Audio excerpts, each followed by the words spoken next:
যত কর্মসংস্থান নষ্ট হবে সাধারণ মানুষরা কিন্তু ভুল পথে যেতে বাধ্য হবে। যখনই সাধারণ মানুষের কর্মসংস্থান নষ্ট হয় তখনই আমরা দেখি সমাজে মাফিয়াগিরি এবং সাধারণ মানুষ খারাপ পথে যেতে বাধ্য হয়। কারণ এটা একটা ফ্যাক্ট, টাকার জন্য, ফ্যামিলি ভালো রাখার জন্য অনেক সাধারণ মানুষকে আমরা দেখেছি খারাপ পথ বেছে নিতে এবং খারাপ পথে যেতে।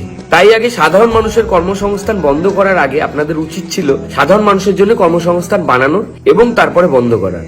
মাথায় রাখবেন, সাধারণ মানুষের জন্য আপনারা সবাই বড় বড় চেয়ারে যান এবং আপনারা সবাই আজকে মুখ তুলে বুক তুলে বাঁচেন। তো সাধারণ মানুষেরাই কিন্তু আজকের দিনে দাঁড়িয়ে আপনাদের রাজা বানায় এবং প্রত্যেকটা রাজাই সাধারণ মানুষের জন্য হয়। যেসব বিজনেসম্যানদের কথা ভাবছেন বা যেসব বড় বড় কোম্পানির কথা ভাবছেন এখন, তারা আজকে আপনার কাছে আছে, কালকে অন্যের কাছে চলে যাবে। তারা আজকে আপনাকে যেটা দিচ্ছে কালকে সেটা আপনার কাছ থেকে নিয়ে নেবে। তো সাধারণ মানুষের কর্মসংস্থান আগে ভাবুন, সাধারণ মানুষের জন্য ভাবুন। আমি জানি না যে কোন শিক্ষিত মানুষেরা এই ডিসিশনগুলো নেয়। বয়সে আমি ছোট, কিন্তু আমার কথা একটু গায়ে লাগবে। একটু ভাববেন সাধারণ মানুষের পালস এবং সাধারণ মানুষের অনুভূতি আমি যতটা ফিল করি এবং আমাদের মতো মানুষেরা যতটা ফিল করে সেটা আপনারা কিন্তু পারবেন না। গ্রাউন্ডের যে ব্যাপারগুলো সেটা একটু দেখবেন। মানুষের কর্মসংস্থান দিন, অনেক চাকরি নিয়োগ করুন, মানুষের জন্য করুন, তাহলে দেখবেন আপনাদের ডিসিশনগুলো ঠিক আছে। কর্মই মানুষের মর্যাদা এবং কর্মই এই সমাজে স্থিতিশীলতার ভিত্তি।